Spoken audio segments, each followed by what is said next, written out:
Di para sahabat itu, kaum muslimin, yang terbayang bagi mereka itu adalah infak, yang terbayang bagi mereka adalah sebuah kebahagiaan, keselamatan di akhirat yang kekal dan abadi di sisi Allah tabaraka wa taala. Semua kita boleh klaim sekarang, kamu cinta Nabi, cinta Ustaz. Cinta Nabi, cinta Ustaz. Termasuk saya, cinta Nabi, cinta. Kapan tahunya? Besok di akhirat. Maka apa kata Nabi sallallahu alaihi wasallam? Amalur rajuli biyadihi. Penghasilan yang terbaik adalah pekerjaan yang dilakukan oleh seseorang dengan tangannya sendiri. Wa kullu bai'in mabrur, dan setiap jual beli yang mabrur. Ini aktivitas ini membantu saya di akhirat atau akan menyulitkan saya di akhirat? Kalau seandainya perbuatan itu ternyata akan menyulitkan kita di akhirat kelak, tinggalkan perbuatan itu. Hadirin wal hadirat awal musyahidin wal musyahidat, bapak dan ibu-ibu, saudara dan saudari jemaah Masjid Asy-Syuhada Air Tiris ataupun yang menyaksikan melalui media dimanapun berada. Alhamdulillah, kembali kita diizinkan Allah melanjutkan kaji bersama Imam Abu Utsman As-Sabuni, Aqidatus Salaf Ashabil Hadis, yang pada kesempatan yang lalu beliau menyebutkan alasan ditulisnya kitab ini atas permintaan saudara-saudara seiman yang berada di Amit Tamaristan dan fi biladi Jilan untuk menuliskan buku sebagai pegangan untuk mengikuti al-a'immah as-salifin as-salihin, para imam as-salafu as-salih. Barangkali ini salah satu hikmah Allah supaya nanti tidak ada yang mengklaim mengikuti as-salaf tapi ternyata berbalut dengan khalaf. Sebab tidak, ketika nama as-salaf itu indah, akhirnya banyak juga yang mulai mengklaim bahwa dia yang paling salaf kadang. Ketika dulu as-sunnah mulai terasa indah, maka banyak pula yang mengklaim dia yang sebenarnya ahli as-sunnah. Pada awalnya golongan-golongan yang menyimpang itu tidak mengaku sebagai sunnah, dan mereka juga tidak mengakui sebagai pengikut as-salaf. Terus terang mereka mengatakan kami ini adalah khalaf, dan khalaf lebih berilmu, lebih hikmah. Salaf memang lebih selamat. Nah, itu bahasanya. As-salafu aslam wal khalafu a'lam wa ahkam. Salaf itu lebih selamat, tetapi khalaf lebih berilmu, lebih hikmah. Kalau salaf apa-apa langsung sampai aja, dia tidak pakai bumbu-bumbu. Kalau kita pakai bumbu-bumbu, akhirnya terlalu pedas bumbunya, huha jadinya. Jadi kaum muslimin dan muslimat dirahmati Allah SWT. Oleh itu, maka beliau tuliskan, dan alhamdulillah kitab ini sampai ke kita, supaya kita dengan izin Allah menjadikan hujjah bahwa inilah sebenarnya yang diyakini oleh as-salaf, karena ditulis oleh orang-orang yang belum, atau oleh ulama yang belum terkontaminasi oleh pemahaman khalaf. Karena tidak sedikit di antara ulama-ulama hadis yang terpengaruh oleh cara berpikirnya al-khalaf. Ya bagaimanapun, pengaruh apa yang didengar, apa yang diterima kepada kepribadian seseorang pasti ada. Ya pasti ada. Kalau gurunya Masya Allah lembut, murid-muridnya lahir lemah lembut. Kalau gurunya Masya Allah keras, bahkan super keras, nanti lahir murid-murid yang juga super keras. Itu musyahad, dapat kita saksikan langsung. Kalau gurunya ahli zuhud, lahir murid-murid yang zuhud. Kalau gurunya banyak cencong, banyak cerita, maka murid-muridnya juga banyak cerita. dan seterusnya. Nah, ini dituliskan oleh syekh yang memang murni belajar kepada ashabil hadis, as-salafu as-salih. Ma'asyar kiram dirahmati Allah Subhanahu wa taala, beliau memulai dengan mu'taqadu ashabil hadis fi sifatillah, memulai dengan yang diyakini oleh ashabul hadis dalam masalah sifat-sifat Allah. Kenapa dia mulai dengan ini? Karena yang paling tinggi dari ilmu kita adalah mengenali Allah Tabaraka wa Ta'ala, mengenal Allah Tabaraka wa Ta'ala, karena syaraful ilmi bi syarafil ma'lum. Mulianya ilmu itu karena mulianya apa yang menjadi objek ilmu itu. Jadi pembahasan tentang sesuatu itu lebih bernilai bila yang dibahas paling bernilai. Ya, orang membicarakan hari ini yang paling dinilai oleh orang hari ini apa? Ekonomi. Maka bicara tentang ekonomi bernilai. Karena orang pandangannya adalah ekonomi. Buktinya setiap pergantian pemerintah pasti kampanyenya ekonomi. Makanya kalau bicara tentang ekonomi itu adalah orang hebat-hebat, sampai kita pun yang ustad-ustad pun terseret juga. Jangan bicara khilafiyah aja lah ustadnya, pikirkan ekonomi umat, politik umat dan sebagainya. Subhanallah, kaum muslimin dan muslimat, kalau maksudnya membicarakan sesuai dengan konsep yang Allah turunkan, ahlan wa sahlan. Insyaallah dulu Abu Bakar bukan keluaran fakultas ekonomi, Umar juga tidak, Umar bin Abdul Aziz juga tidak, hanya keluaran Al-Quran dan sunnah Nabi alaihissalatu wassalam. Bisa memakmurkan rakyatnya yang luas daerah kekuasaannya hampir 2/3 belahan dunia. Kita untuk satu kecamatannya payah memakmurkannya. Oleh itu kaum muslimin dan muslimat, makanya siapapun yang melaksanakan Al-Quran dan Sunnah dengan sebenar-benarnya seperti yang mereka laksanakan, insya Allah masalah stabilitas keamanan, masalah sosial dan budaya, masalah ekonomi dan politik, ini semuanya akan, kalau bahasa kita, kaji menuwun. Tapi harus didudukkan bagaimana kita mengenal Allah Tabaraka wa Ta'ala dan mengenalnya dengan sifat-sifatnya, mengenalnya dengan apa yang diinginkannya dari kita, dan mengenalnya bagaimana kita menjadi hamba yang patuh dan taat kepadanya. Ini yang paling penting, karena Allah berjanji dan Allah tak mungkir janji. Kalau kalian beriman dan bertakwa, yakin dengan apa yang Allah beritakan, melaksanakan apa yang Allah perintahkan, menjauhi apa yang Allah larang dan tegah, maka akan lahir keberkahan, baik yang turun maupun yang tumbuh. Pasti. Tata kelolanya ada dalam kitab dan sunnah Nabi alaihissalatu wassalam, dan praktek aplikatif dari sahabat-sahabat Nabi sallallahu alaihi wasallam dan para ulama yang mengikuti mereka dengan baik. Alhamdulillah. Oleh sebab itu kaum muslimin dan muslimat, ilmu yang kita pelajari ini adalah semulia-mulia ilmu. Andainya tuan-tuan tak tahu ilmu kecuali tentang Allah SWT, mentauhidkannya bagaimana, antum orang sukses dunia akhirat.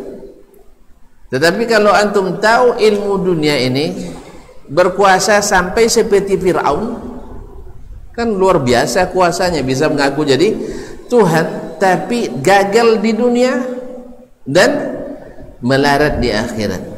Makanya ilmu ini adalah sebaik-baik ilmu dan semulia-mulia ilmu, karena mengenalkan kita pada Allah Taala. Itulah sebabnya Asy-Syaikh memulai dengan pembahasan tentang keyakinan ahli hadis dalam masalah sifat Allah. Yang kedua, wallahu a'lam, karena dimulai dengan ini karena di masa itu dengan lahirnya keyakinan khalaf ya, dibungkus dalam berbagai bentuk ilmu kalam, maka yang sering dibicarakan dan diperselisihkan adalah masalah sifat-sifat Allah tabaraka wa taala. Kalau masalah zat, alhamdulillah tawaif ahlus sunnah sepakat bahwasanya zat Allah esa, tak ada yang serupa dengannya. Cuman masalahnya mereka berbeza. Setelah datangnya pemahaman khalaf, lahirlah perbedaan pandangan dalam masalah ini. Ada yang menolak total, tidak ada sifat bagi Allah, sebab ada sifat menyerupai makhluk. Lahirlah golongan Mu'tazilah. Ada pula yang mencoba menengahi antara sunnah dengan bid'ah Mu'tazilah. Akhirnya mereka terhimpit di tengah-tengah. Satu sisi mirip dengan Mu'tazilah, satu sisi seperti ahlu as-sunnah. Kalau bercampur antara yang bersih dengan yang terkontaminasi, hasilnya positif kali negatif. Dicampurkan antara sunnah dengan bid'ah, hasilnya bid'ah, sekalipun yang dominan sunnah sekalipun. Allah itu kaum muslimin dan muslimat dirahmati Allah, maka datanglah para ulama seperti Imam Ahmad, Imam Ishaq bin Rahuya, Imam Asy-Syafi'i rahimahumullahu jami'an, menyerukan kembali ke sunnah Nabi alaihi salatu wassalam, karena dengan inilah akan bersatunya kembali keyakinan umat Islam. Qala rahimahullah, qala Syekh Abu Utsman, berkata Syekh Abu Utsman, qultu wa billahi taufiq. Setelah dia jelaskan bagaimana alasan penulisan kitab ini, dia katakan, saya berkata wabillahi taufiq, dengan Allah lah datangnya at-taufiq, yaitu taufik itu adalah diberikan jalan menuju kebenaran, dilapangkan jalan baginya kepada. Jadi fulan muwaffaq artinya fulan yusaddad, artinya diberikan jalan yang benar, diberikan jalan yang benar. Inna ashabal hadis, sesungguhnya ashabal hadis, ashab jamak sahib, sahibul hadis ini istilah, bukan makna bahasa secara bahasa saja, tapi ini makna istilah. Sebab semakna bahasa artinya yang memiliki hadis. Sama juga dengan istilah ahli hadis, orang yang ahli dalam bidang hadis secara bahasa, dan juga istilah akademisnya. Tapi kalau dibawa ke istilah akidah, ashabul hadis adalah kullu man yasta'milul hadis, semua orang yang menggunakan hadis sekalipun bukan pakar hadis. Misalnya ini pakar hadis tetapi tidak mengikuti manhaj ahli hadis, kita katakan ini bukan ashabul hadis menurut istilah ini. Tapi ini tidak ahli di bidang hadis, tapi dia setiap ada hadis dia amalkan, ini lebih patut disebut dengan ahli hadis. Jelas? Ini yang seperti yang disebutkan oleh Imam Ibn Rajab rahimahullah dan kitab Fadlul Ilmi Salam ala Ilmi Khalaf. Tidak sedikit dari fuqaha muhaddisin mutaakhirin, mereka dari sisi keahlian hadis tetapi terpengaruh oleh manhaj bukan ahli hadis, dan itu terlihat jelas.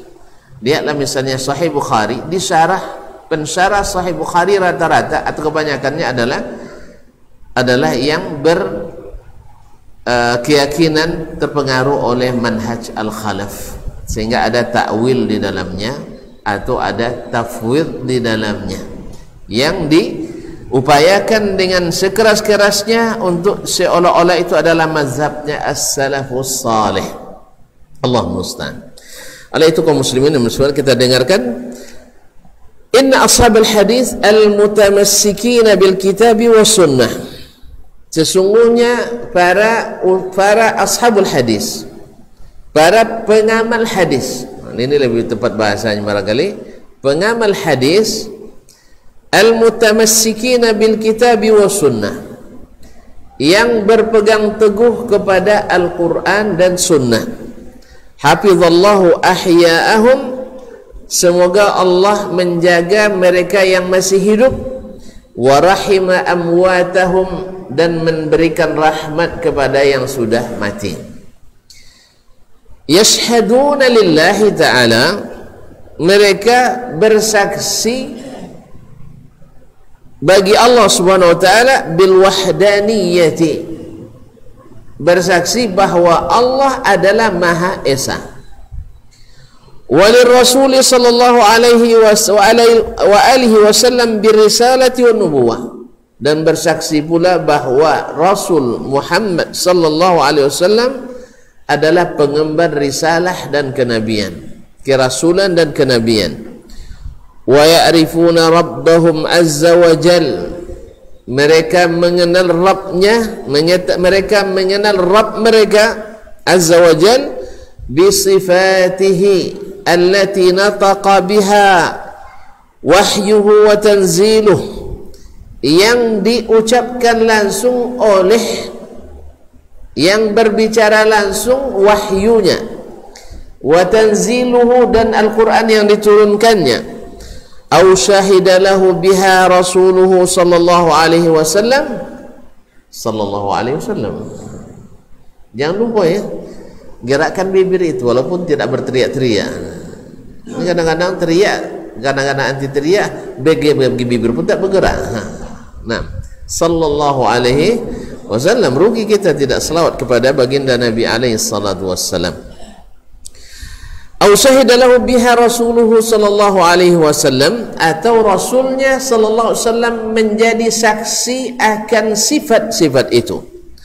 Alama waradatil akhbarus sihah, berdasarkan berita-berita yang sahih. Kan kemarin mengenal Allah dengan apa? Kita hanya bisa mengenal Allah dengan apa? Hah? Dah lupa lagi, masih lupa. Terpaksa diulang lagi kaji. Mengenal dengan salah satu 3 cara mengenal sesuatu itu. Pertama, melihat langsung, Allah tak mungkin dilihat. Kedua, melihat yang sama, Allah tak ada yang sama dengannya. Yang ketiga adalah melalui berita yang sahih. Maka beliau katakan melalui berita-berita yang sahih. Sebab kalau tak sahih sama dengan tidak ada, atau tidak kuat untuk dipercaya. Makanya waradatil akhbarus sihah bihi wa naqalathu al-udulus thiqatu anhu, atau dinukil oleh para perawi yang thiqat dari Nabi alaihi salatu wassalam. Makanya kalau nanti dalam kitab akidah misalnya, ini ada kitab Sunnah Ibnu Abi Asim, ada riwayat, ada yang sahih, ada yang tidak sahih. Nah, beliau sebutkan sanadnya. Yang sahih kita yakini, yang tidak sahih ya kita tidak yakini. Karena syaratnya Ahlus Sunnah itu, syaratnya berita yang datang mesti sahih. Mesti sahih. Sebab kalau tidak sahih berarti tidak pasti dari Nabi sallallahu alaihi wasallam. Walaupun dhann masih ada, kemungkinan masih ada dari Nabi, tapi dhannun marjuh. Dhannun marjuh, yaitu dugaan yang lemah. Dugaan yang lemah dihukum saja tidak digunakan, apalagi di akidah. Ma'asyarul kiram dirahmati Allah. Wa yusbituna lahu, jadi orang Ahlus Sunnah mengenal Allah dengan sifat-sifatnya yang diucapkan langsung oleh kitabullah atau disaksikan oleh sunnah Rasulullah sallallahu alaihi wasallam melalui berita-berita yang sahih yang dinukil oleh para perawi yang terpercaya. Ini juga bahasa terpercaya tidak pas untuk hari ini, karena yang terpercaya hari ini sumber yang dapat dipercaya sering tidak dapat dipercaya. Yang namanya bocoran dari sumber yang dapat dipercaya, yang barang bocor mana bisa dikatakan sumber kuatnya. Tapi begitulah hari ini. Jadi kita lebih sering mendapatkan bocoran. Dapat bocoran, barang bocor pun masih dijadikan alasan kuat oleh kita hari ini. Padahal barang bocor, ban bocor bisa pakai, berita bocor bisa pakai. Jadi makanya kaum muslimin hati-hati, jangan suka menerima bocoran. Bahkan ujian pun kalau dapat bocoran soal jangan diterima. sebab ilegal ujian kita. Apalagi untuk masalah politik, masalah ekonomi, masalah akidah. Oh, saya dapat bocoran ini. Jangan percaya bocoran. Inilah yang menyebabkan banyak hoax dan fitnah yang terjadi di kalangan umat hari ini. Berapa banyak? Kita ustaz pun ikut terlibat dalamnya. Dapat bocoran ini dan itu. Akhirnya itu lebih diterima daripada hadis-hadis sahih dari Nabi sallallahu alaihi wasallam. Wallahu musta'an wa alaihi tuklan. Ma'asyiral kiram dirahmati Allah. Ini yang pertama, mengenal dari berita. Karena tidak ada jalan untuk mengenal Allah kecuali melalui berita. Nah, berita ini kalau datang, kan mereka meyakini, Ahlus Sunnah, Ahlul Hadis meyakini berita yang datang. Siapa yang tidak mau meyakini, berarti kalau tidak mau meyakini berarti tidak menerima isinya. Tidak menerima isinya berarti namanya tongkau. Kalau dirubah artinya namanya mandai. Kata Allah begini tentang dirinya, lalu antum tak percaya. Alasan tak percaya kenapa? Dah pernah lihat? Enggak. Lihat yang mirip dengannya? Enggak. Terus di mana dapat kau tidak sesuai dengan akal antum tak bisa masuk? Di mana? Apa alasan untuk mengatakan makna itu tak benar di sini? Melihat langsung? Enggak. Melihat yang sama dengannya? Enggak. Lalu alasan yang tidak mungkin itu dari mana? Pasti dari kira-kira.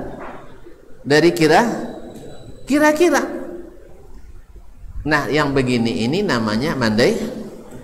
Mana yang bagus? Tongkau daripada mandai. Bagaimana yang lebih dipilih? Tongkau atau mandai Ustaz? Ini Ustaz, saya punya 2 orang yang saya usulkan jadi pejabat di Ahmadiyah ini untuk menjadi pengurus di sini. Non sangka Ustaz suka mandai. Non sangka satongkau lah. Pilih Ustaz mana ketujuh? Mana pilih?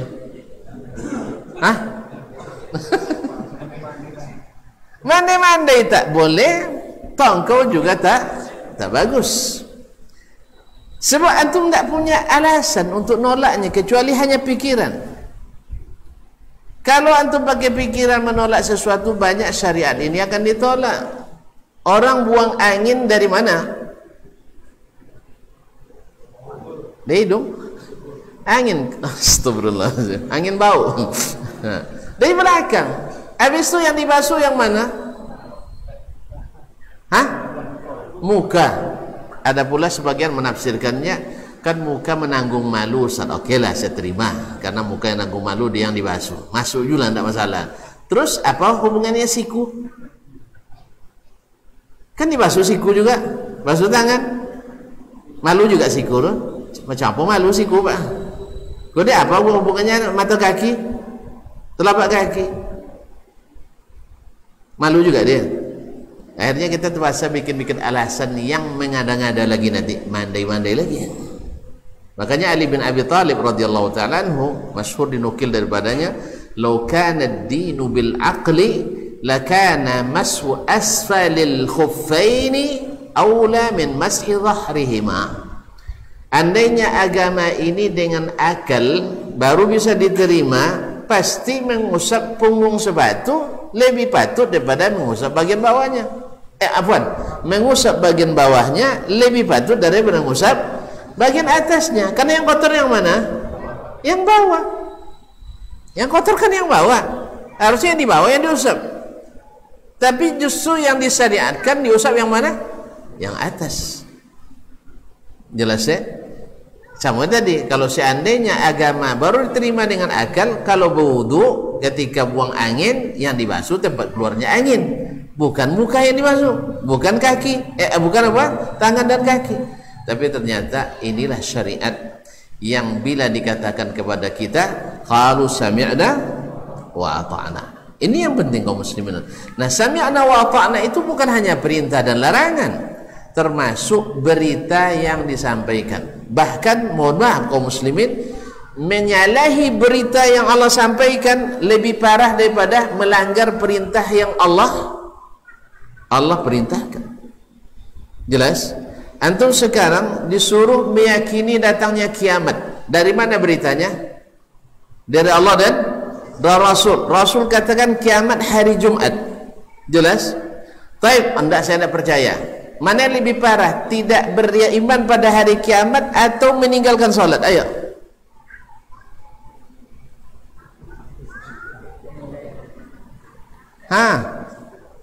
Syekh, mana yang lebih berbahaya? Tidak beriman pada hari kiamat atau meninggalkan salat? Apa sebab? Tidak beriman pada kiamat, kafir antum. Bil ijma'. Tidak ada khilafnya. Iya Ustaz ya? Jadi kalau mengingkari iman pada kiamat, mengingkari salah satu rukun iman. Mengingkari salah satu rukun iman sama dengan mengingkari semuanya. Dan meninggalkan salat tanpa mengingkari wajibnya. Kalau mengingkari wajib sama mengingkari berita dari Allah lagi. Meninggalkan salat masih terjadi khilaf di antara ulama, apakah keluar dari Islam atau tidak. Jelas? Kecome salatnya juga lah. Parah mengingkari berita yang diwajibkan Allah kita meyakininya daripada meninggalkan amalan yang Allah wajibkan kepada kita. Jelas? Lihat ya. Andainya antum tidak puasa kemarin di bulan Ramadan, bukan karena mengingkari wajibnya puasa, meninggal antum dalam keadaan itu. Kemudian yang satu puasa dia, bahkan Syawal puasa, Siam Daud, tapi dia mati dalam keadaan mengingkari salah satu rukun iman. Mana yang lebih berbahaya? Mengingkari rukun iman ini lebih berbahaya. Makanya mengingkari berita dari Allah itu lebih berat daripada sekedar meninggalkan kewajiban atau melanggar maksiat atau berbuat maksiat yang dilarang oleh Allah Tabaraka wa Ta'ala. Sebab apa? Sama dengan Allah nak ngajar kita sesuatu lalu kita tak terima ajarannya. Ma'asyiral kiram dirahmati Allah SWT. Maka masalah ini masalah berat, bukan masalah ringan. Sebagian menganggap tidak usah dibahas masalah akidah tu pecah umat dibuatnya. Ya akhi, kalau alasannya alasannya itu Nabi sudah lama dia tinggalkan dakwah dulu. Itu juga alasan orang Quraisy mengatakan ke Nabi, "Pentilah kamu wahai Muhammad, ini pecah umat gara-gara kamu." Alasannya sama ya. Cuman dulu orang kafir yang bilang, sekarang orang Islam. Itu aja bedanya. Dulu orang-orang kafir yang bilang, sekarang orang Islam yang bilang bahwasanya yang ini keyakinan yang sahih itu mesti diketahui oleh kaum muslimin. Ma'asyiral kiram dirahmati Allah SWT. Makanya beliau di sini juga memulai dengan menyebutkan iman kepada sifat-sifat Allah Tabaraka wa Ta'ala. Baik, coba lihat ketika Allah menurunkan Al-Quranul Karim, menyebutkan di awal surah Al-Baqarah, "Dzalikal kitabu la raiba fihi hudal lil muttaqin." Nah, yang bertakwa itu apa yang pertama syaratnya? Lanjutkan ayat itu. Alladzina yu'minuna bil ghaib. Beriman pada yang gaib. Yang gaib yang paling mesti diimani apa? Allah Tabaraka wa Ta'ala. Baru setelah itu wa yuqimunas shalah. Di salat di belakang iman tadi sih. Jelas ya? Ada jalan gagu juga. Nah, jadi alladzina yu'minuna bil ghaib wa yuqimunas shalah. Baru setelah itu wa mimma razaqnahum yunfiqun dan seterusnya. Ma'asyiral kiram dirahmati Allah Subhanahu wa taala. Maka mengimani yang datang dari Allah, apalagi tentang Allah Subhanahu wa taala, adalah sesuatu yang paling utama. Paling utama. Wa yuthbituna lahu jalla jalaluhu minha ma athbata li nafsihi fi kitabih. Mereka ahlul hadis menetapkan bagi Allah jalla jalaluhu apa yang Allah tetapkan untuk dirinya, dan Allah lebih berhak untuk menjelaskan tentang dirinya daripada kita. Allah lebih berhak menjelaskan tentang dirinya daripada kita hambanya. Ma'asyiral kiram yang dirahmati Allah Subhanahu wa taala, wa ala lisani Rasulih sallallahu alaihi wasallam, atau dijelaskannya melalui lisannya Rasul sallallahu alaihi wasallam. Wala ya'taqiduna tashbihan li sifatihi bi sifati khalqih. Nah, di sini beliau jelaskan cara mengenalnya dari berita Al-Quran atau As-Sunnah. Yang kedua, bagaimana mereka kalau tadi kan cara mengetahuinya, sekarang bagaimana cara menetapkannya? Mereka menetapkan apa yang ada dalam Al-Quran dan As-Sunnah. Seperti apa adanya, seperti itulah mereka tetapkan. Kemudian, apakah kalau dikatakan Allah bersifat seperti itu lazimnya adalah tashbih? Tidak, dijawab oleh beliau, wala ya'taqiduna tashbihan li sifatihi bi sifati khalqih, dan mereka sama sekali tidak meyakini bahwa ada keserupaan antara atau penyerupaan antara sifat Allah dengan sifat-sifat makhluk. Nah, ini harus dinafikan. Berarti ada 3 kaedah utama yang harus dihafal baik-baik oleh kita dalam masalah keyakinan sifat ini. Satu, meyakini dengan sepenuhnya bahwa tidak ada satupun sifat Allah yang menyerupai sifat makhluk. Yang kedua, menetapkan atau beriman secara total kepada apa yang Allah sebutkan dan Rasul nyatakan tentang sifat-sifat Allah SWT. Secara totalitas kita beriman kepadanya. Yang ketiga, kita tidak ada usaha sama sekali, karena tak mungkin untuk mengetahui kaifiat sifat Allah. Bagaimananya tidak mungkin. Maka tak perlu ada proposal penelitian tentang ini. Kalau ada yang ajukan proposal nanti tentang ini, kalau antum bagian pengambil kebijakan, batalkan saja, karena ini menambah kekufuran saja dan menghabiskan dana dan uang negara saja. Oh, saya nak meneliti benar tak Allah di atas aras, saya nak naik ke langit ke-7.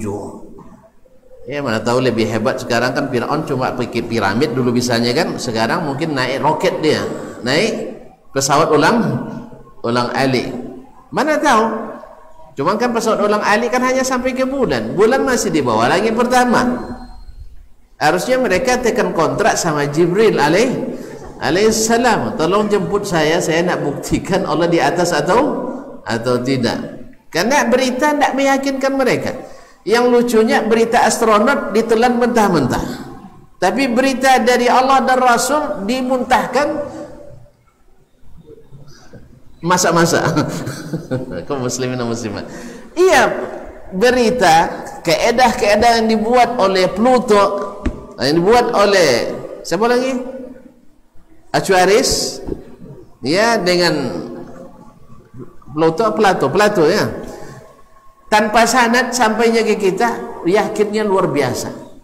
Tapi Al-Quran dan hadis, Al-Quran mutawatir, hadis sahih, tapi tidak mau meyakininya. Cobalah misalnya perkataan Aristoteles ditakwil pula lah. Kok masa firman Allah dan hadis Rasul aja ditakwil? Iya tak? Mana yang kuat? Pendapat Plato, pendapat Sokrates, pendapat Aristoteles daripada firman Allah dan sabda Rasulullah SAW? Oh enggak, ternyata kalau pikiran Aquarius sesuai je kami Ustaz. Berarti jangan kalian sama sekolah. Itu masalahnya, sesuai pikirannya. Kalau ayat Quran tidak sesuai dengan pikiran kami, berarti antum keluar madrasah. Bukan madrasatul Quran, tapi madrasatul Yunan. Ini madrasah beda memang. Ini madrasah aqlaniyin, ini madrasah Al-Quran was sunnah. Jadi tentu beda hasilnya, kaum muslimin dan muslimat dirahmati Allah. Ingat ya, 3 tadi. 1, beriman secara total kepada apa yang Allah turunkan. Yang kedua, tak boleh ada sedikit pun keyakinan dan bayangan keserupaan antara sifat Allah dengan sifat makhluk. Dan yang ketiga, putuskan tidak ada penelitian untuk mengetahui kefiat sifat Allah, tak mungkin. Takkan ada penelitian yang teliti dalam masalah ini. Semuanya main kira-kira dan rasa-rasa. Jelas? Kira-kira dengan akal, rasa-rasa dengan hati. Oh, ini rasa yang tidak termasuk, ini kira-kira tidak masuk. Akhirnya masing-masing mengira menurut dia. Mu'tazilah ini perkiraannya, Ahlul Kalam ini Mu'tazilah, Jaham bin Safwan ini, Ja'ad bin Dirham ini, dan seterusnya. Akhirnya tidak akan bersatu kita dalam meyakini. Maka disitulah pentingnya kembali dan beriman, menyerah sepenuhnya kepada apa yang menjadi firman Allah Tabaraka wa Ta'ala.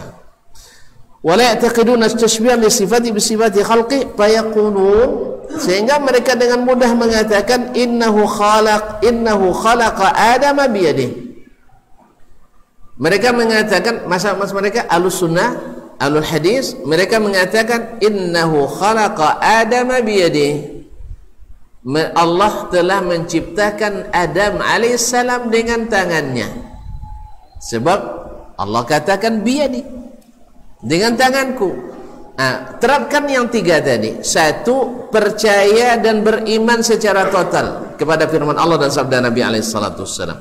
Yang kedua, tidak boleh membayangkan tangan itu serupa dengan tangan siapapun dan manapun. Yang ketiga, jangan dicari-cari kefiatnya, karena Allah tidak sebutkan kefiatnya, Rasul tidak jelaskan kefiatnya.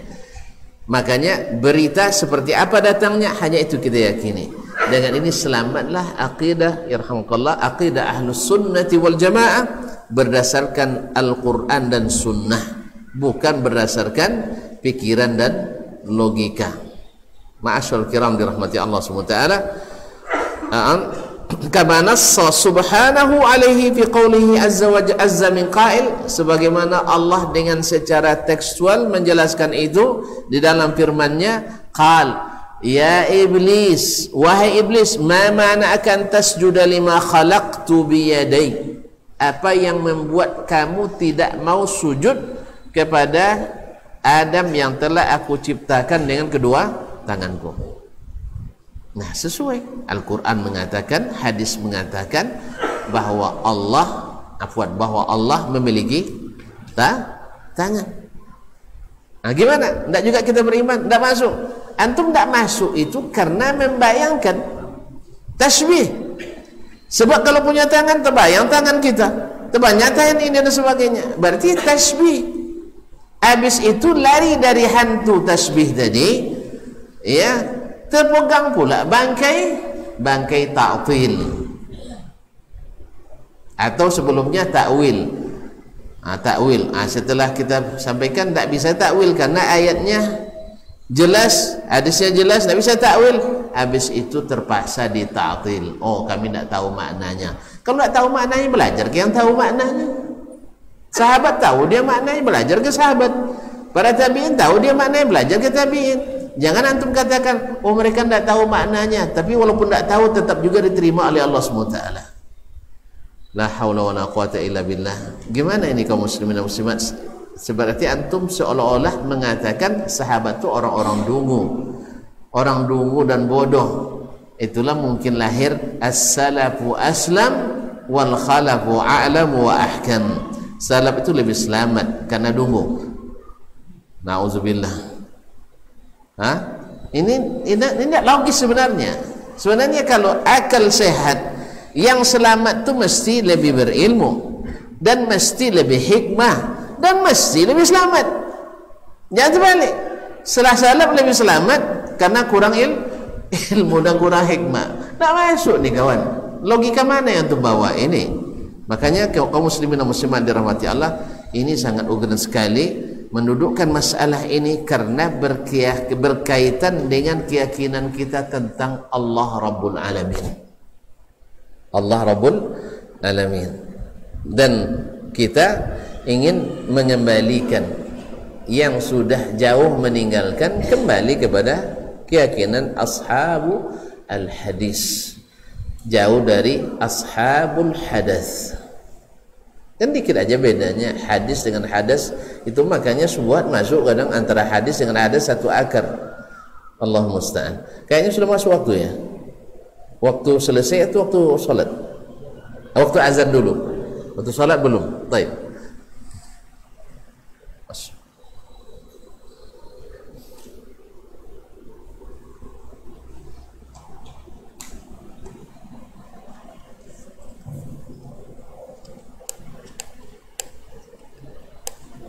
Allahu Akbar, Allahu Akbar. Allahu Akbar. Allahu Akbar, Allahu Akbar. Naam. Asyhadu an la ilaha illallah.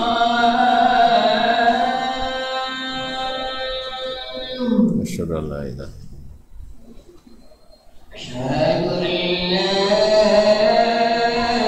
إله إلا الله.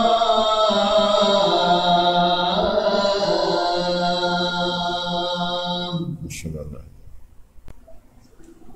أشهد أن محمدا رسول الله. Asyhadu anna Muhammadar Rasulullah. أشهد أن محمدا رسول الله.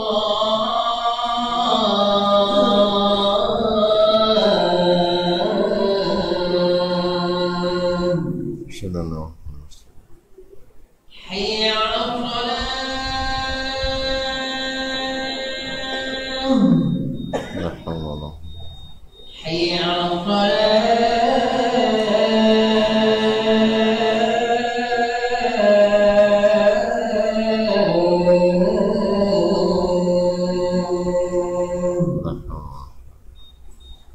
حي على الفلاح.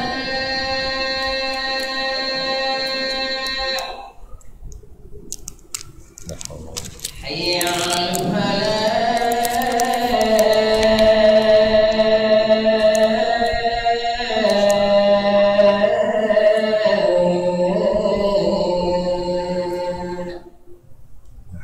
الله أكبر، الله أكبر. Allah. لا إله إلا الله. Wa asyhadu an la ilaha. As-salatu.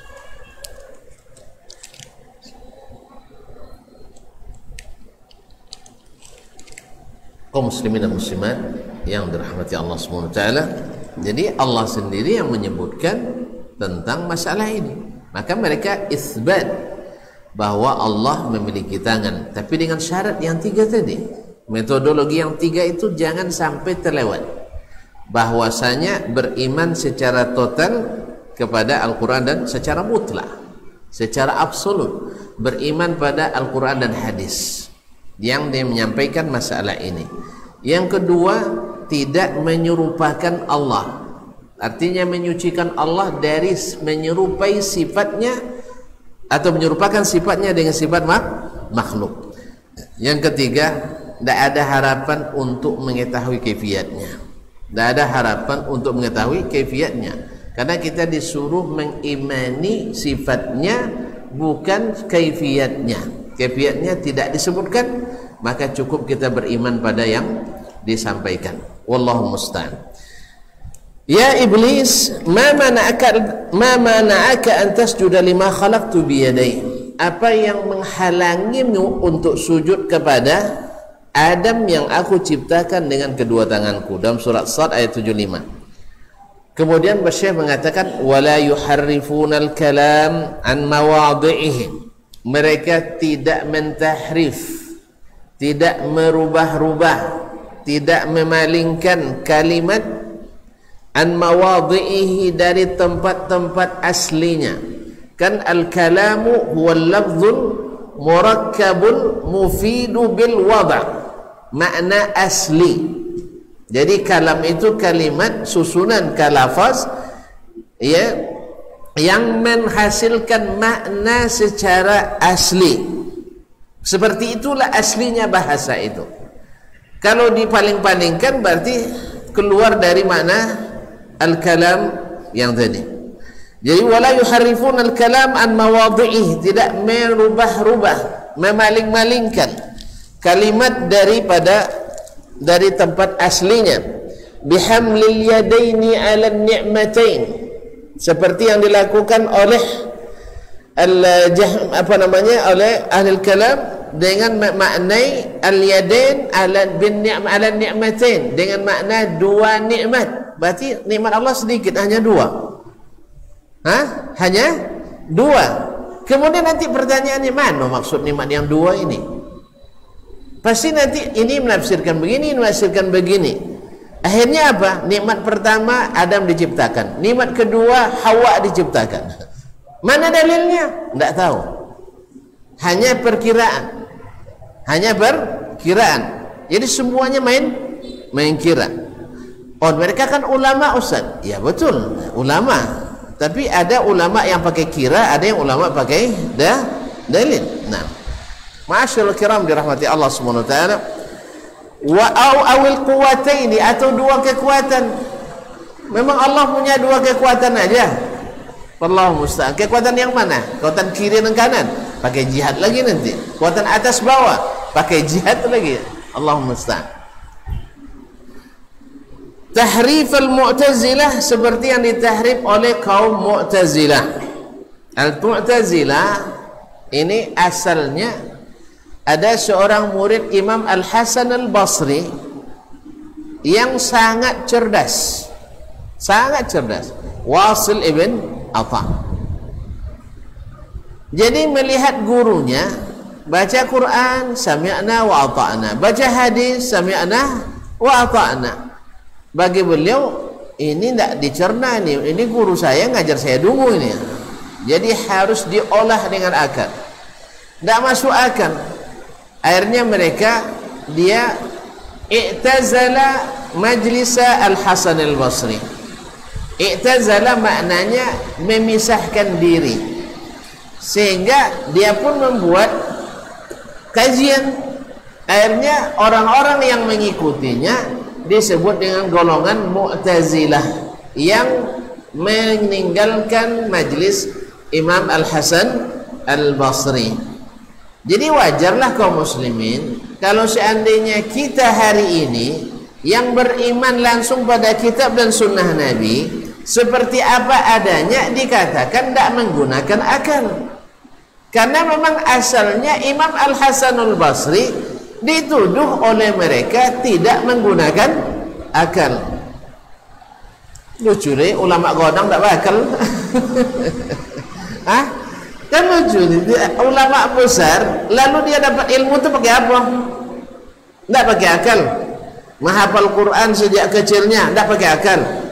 Kemudian menerapkan adab yang tinggi tidak pakai akal. Kemudian dia menghafalkan hadis-hadis Nabi tidak pakai akal. Lalu berfatwa, memberikan fatwa kepada atau menjawab pertanyaan-pertanyaan kaum muslimin di masanya, tidak berakal. Tapi lucu begitu.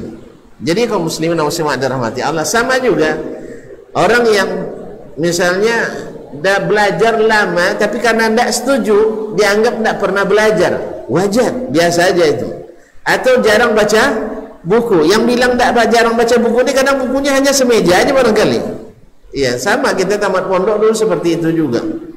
Datang buku selemari besar ini cuma, jadi muftil Islam, muftil anam gitu waktu itu. Syekhul Islam, muftil anam. Iya, seluruh pertanyaan tak ada yang tak terjawab waktu itu. Allah musta'an. Ma'asyarul kiram dirahmati Allah Subhanahu wa taala. Maka Al-Mu'tazilah mengatakan atau memisahkan diri daripada majlis Syekh Al-Hasan Al-Basri alaihi rahmatu rabbi. Wal Jahmiyah, dan orang-orang Jahmiyah yang juga terlahir dari rahim Mu'tazilah. Lahir dari rahim Mu'tazilah, pengikut Jaham ibn Safwan. Ahlakahumullah, kata Syekh, ini Syekh mendoakan, ahlakahumullah, semoga Allah membinasakan mereka. Ini orang dulu keras-keras, awak lombok-lombok, gini keras juga dibilang orangnya saya. Ini bahasa orang dulu, makanya saya bilang nih tuan-tuan, ini kitab ini berat ini. Ya berat ini. Makanya terpaksa nanti saya agak muter-muter dikit ya. Supaya nanti tuan-tuan agak pusing dulu baru saya bawa muter-muter refreshing dulu maksud saya, supaya jangan pusing langsung gitu. Sebab kalau langsung tak timpo palu aja timpo dek doyan bahaya. Jadi terpaksa mohon maaf deh, agak muter-muter dikit nanti kalau masalah-masalah ini. Sebab mereka hidup di masa sunnah itu jelas. Sunnah itu jelas. Lalu yang sempalan-sempalan itu sedikit. Yang menyimpang dalam keyakinan sedikit. Akan beda halnya nanti di saat yang menyimpang banyak, yang istiqamah sedikit. Makanya ketika hujjah jelas, hujjah berdiri, maka saat itu tidak ada alasan untuk tidak ikut. Tapi di saat hujjah belum jelas, orang mengaji di zaman ini, mana yang kebanyakan ngaji atau tidak ngaji? Tidak ngaji. Kemudian yang ngaji, kebanyakan ngaji sunnah atau non sunnah? Tidak tahu saya, tidak tahu. Tonton bikinlah penelitian sendiri. Ya, Allah musta'an. Alhamdulillah. Alhamdulillah. Jadi kebanyakan umat tidak mengaji agamanya. Ya, kebanyakan umat tidak mengaji agamanya. Kebanyakan mereka hanya ya'lamuna zahiran minal hayatid dunya wa hum 'anil akhirati hum ghafilun. Mereka lebih tahu tentang yang nampak yang di dunia ini. Dari akhirat mereka lalai. Lihatlah pembicaraan kita di kedai-kedai, di kantor-kantor, di pejabat-pejabat, kita lihat pasti pembicaraan pasti masalah dunia. Ibu-ibu juga bicara masalah dunia.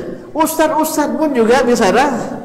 Kalau sedang ngumpul sama-sama ustaz, pasti bicara banyak masalah dunia. Bersaing pun kadang gara-gara dunia. Nas'alullah as-salamatul afiyah. Jadi benarlah kata Imam Ibnul Jauzi rahimahullah, ta'ammaltu at-tahasuda baina ahli al-ilmi fawajadtu anna asasahu aw marji'ahu fil ghalibi ad-dunya. Saya amati perselisihan yang terjadi antara ahlul ilmi, orang-orang berilmu itu, maka saya dapatkan asas pondasi utamanya adalah berebut dunia. Ibnul Qayyim lain lagi bahasanya. At-taisu fi man istaghala bil ilmi ashaddu minhu fi ghairihim. Yaitu hasad yang salah alamat. Dikatakan tasyas sahmu, yaitu panah itu salah alamat, peluru nyasar istilahnya, sering terjadi di kalangan orang yang menuntut ilmu. Dia tidak nyebut ulama dah. Man istaghala bil ilmi, yang menyibukkan diri mencari ilmu. Banyak alasannya. Alasannya bisa karena ini lebih populer, ini kurang populer, sakit pula hati. Ya kan? Ini banyak jemaahnya, ini sedikit, cemburu pula diri, iri pula hati, dan seterusnya.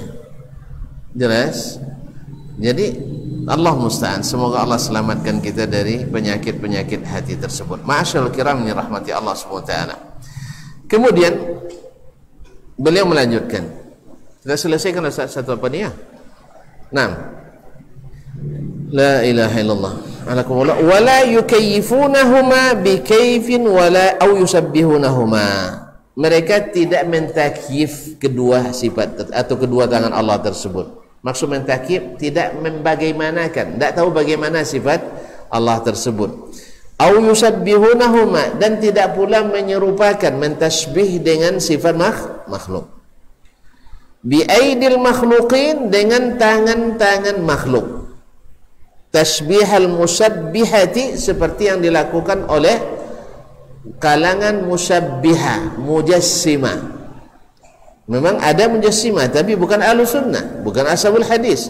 Cuman orang-orang yang tak sepakat oleh hadis, dilekatkannya gelar itu ke ahli al-hadis. Sama gelar Wahabi pada asalnya, ini orang Khawarij, lalu dilekatkan kepada pengikut Syekh Muhammad bin Abdul Wahhab atau yang terpengaruh dengan dakwahnya. Bergembiralah orang-orang yang membenci dakwah sunnah ini, karena dapat jalan untuk menjatuhkan itu. Ya, apalagi orang Syiah Rafidah. Wahabi itu Khawarij. Betul asalnya Khawarij, tapi bukan Syiah ini, tapi Abdul Wahab bin Rustum. Yang seperti yang disebutkan oleh Al-Lakhmi di dalam kitabnya, dan itu hidup di abad ke-4 Hijriyah, bukan yang hidup di abad ke-12 Hijriyah, Syekh Muhammad bin Abdul Wahab. Tapi tadilah hilang patut dia ke-7.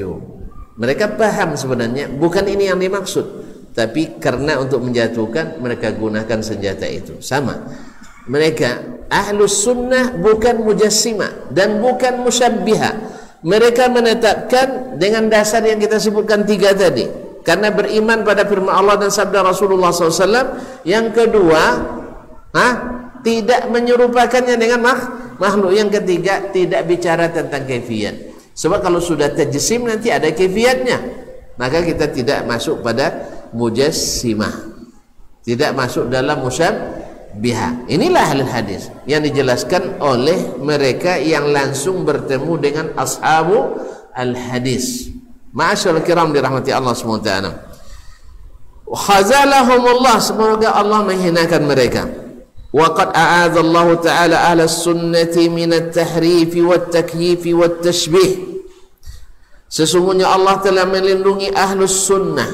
Ahlus sunnah tentu saja yang senantiasa bersama sunnah.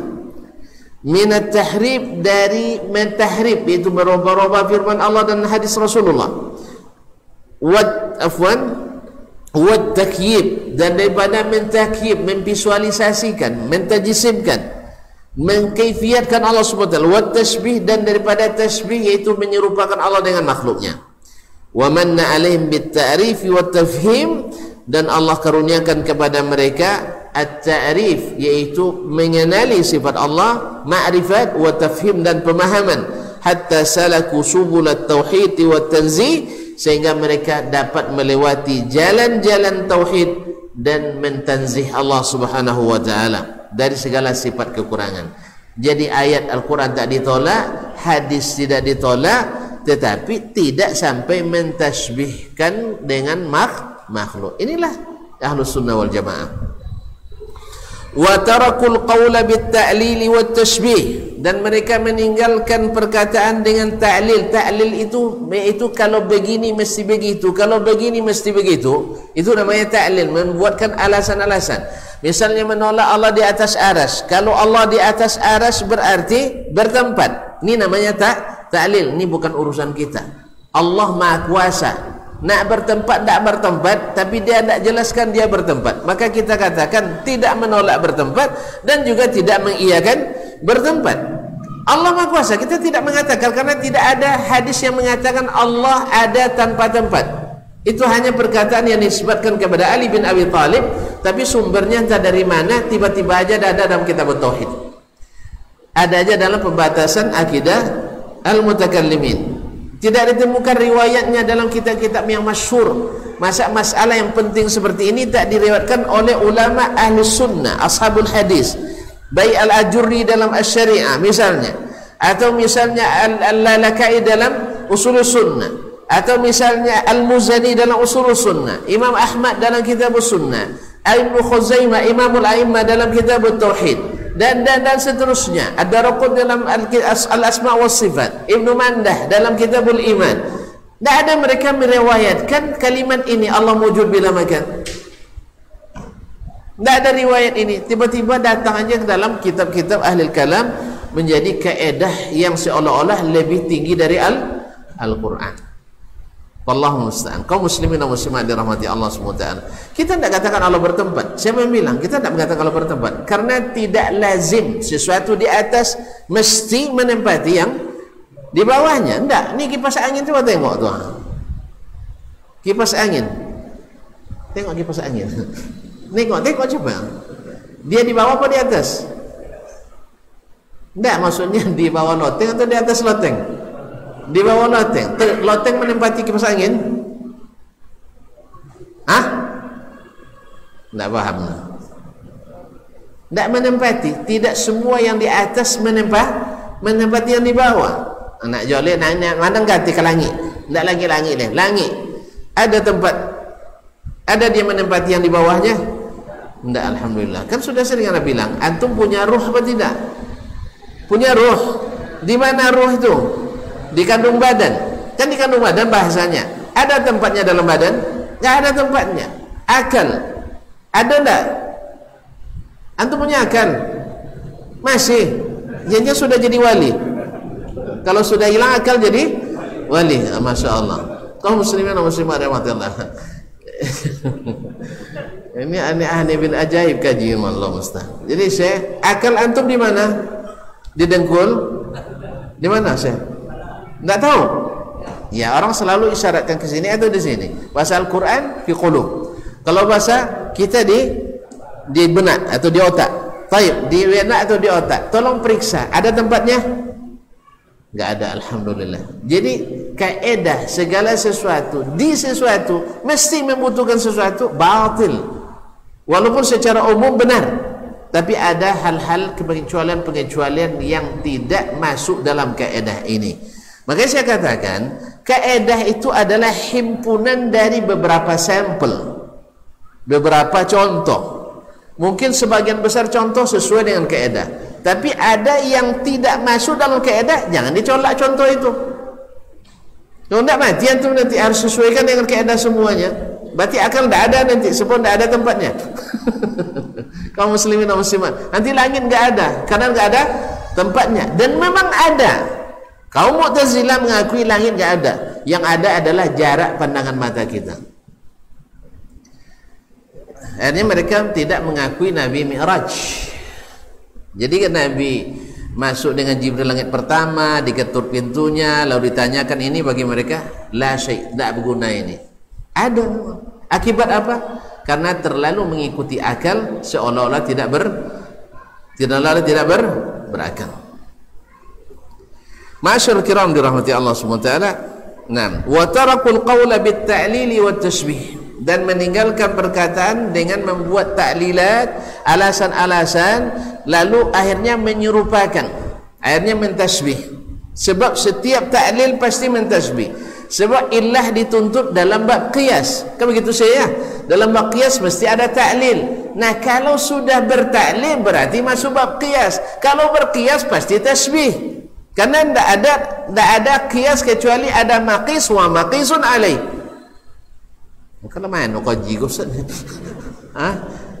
Kau cik Ustaz enggun paham pancen dulu. Kau muslimin atau muslimat. Jadi setiap ada al-qiyas mesti ada maqisun. Qiyas tu bahasa kampung awak sika analogi. Membanding-bandingkan sesuatu dengan sesuatu yang lain.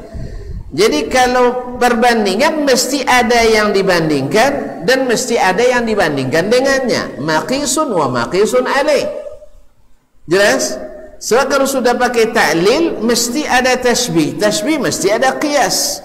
Makanya ketika dipakai qiyasul khaliq alal makhluk, penatijatu batilah. Sebab mengkiaskan dua hal yang berbeda, khaliq dengan makhluk, maka hasilnya adalah menafikan sifat, dan ini adalah sungguh durhaka yang luar biasa kepada Allah dan Rasulnya sallallahu alaihi wasallam. Ya, pertama kan qiyas, dianalogikan Allah dengan makhluknya. Ini batil karena mengkiaskan dua hal yang sangat berbeda. Antara makhluk dengan makhluk aja kadang-kadang tidak bisa dikiaskan. Laki-laki dan perempuan, Masya Allah, Ustaz itu baik sekali. Apa sebab? Kalau berjalan gemulai orangnya. Mau untuk bilang gitu? Mau? Ini dengan makhluk sama makhluk aja tidak mau kita dikiaskan, apalagi dengan khalik dengan makhluk. Makanya mereka ahlul hadis, ahlus sunnah wal jamaah tidak menerima ta'lil dalam bab sifat ini, tidak menerima tasbih, karena ta'lil mesti berkawan dengan tasbih. Jelas? Kalau tak jauh tanya ke Ustaz apa ngaji bab kias Ustaz ya, tapi panjang kisah Ustaz. Kias tu bawa-bawa kaji rum. Makanya banyak nan salah kias. Nah. Baik. Kau sengaja sabui kene najen sabui dia saya enggon dak paham usul fikih.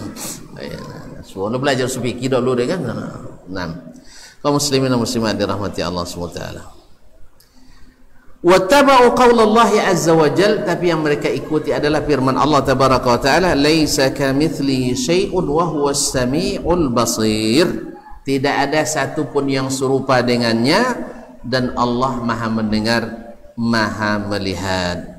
Kaum muslimin dan muslimat dirahmati Allah, Ustaz Ismail mana-mana ya kita stop sampai di sini aja ya, karena mengganggu apa namanya esok dah mau datang les ya, panjang saja ya, anak-anak nunggu kan, jadi kita stop sampai di sini. Mereka mengikuti firman Allah, laisa kamitslihi syai'un wa huwas samiul basir. Tidak ada satupun yang serupa dengannya, dengan Allah, dan Allah Maha mendengar dan Maha melihat. Masyarul kiram dirahmati Allah, bagaimana memasangkan laisa kamitslihi syai'un nanti dengan seluruh sifat yang Allah sebutkan, tunggu saatnya pada pertemuan di bulan depan insyaallah taala. Sabar ya. Tapi kalau mau sekarang juga enggak apa-apa. Besok aja dengan izin Allah tabaraka taala, sehingga nanti tidak ada ayat yang dikarantina, tidak ada hadis yang diisolasi.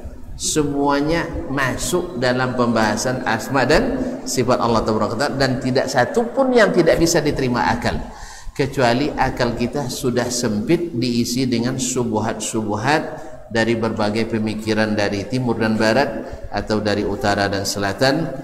Dan kalau seandainya hanya diisi dengan as-sunnah dan Quran, maka insya Allah semua yang Allah sebutkan dan Nabi jelaskan masuk dalam pikiran dengan mudah sekali. Siapa yang tidak bisa nanti saya bantu masukkannya insyaallah taala. Saya coba membantu memasukkannya insyaallah taala. Ya, tunggu saatnya pada pertemuan yang akan datang. Tidak ada yang mustahil nanti. Kalau Allah sudah tetapkan, pasti bisa masuk dalam pikiran. Dengan syarat antum rela untuk melapangkan pikiran itu. Segala semak-semak, ya, kalau sogan menobe dirandap. Ya, kalau segan menebasnya direndam. Apa randap apa namanya? Ya. Kalau enggak nanti dipangkas ke sedikit-sedikit ya.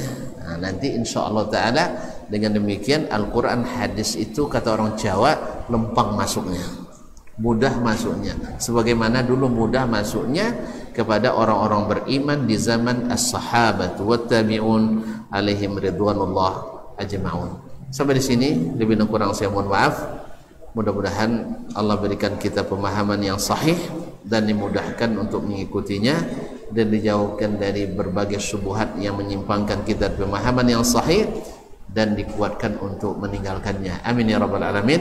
Wa subhanakallahumma bihamdik asyhadu an la ilaha illa ant astaghfiruka wa atubu ilaik. Wassalamu alaikum warahmatullahi wabarakatuh.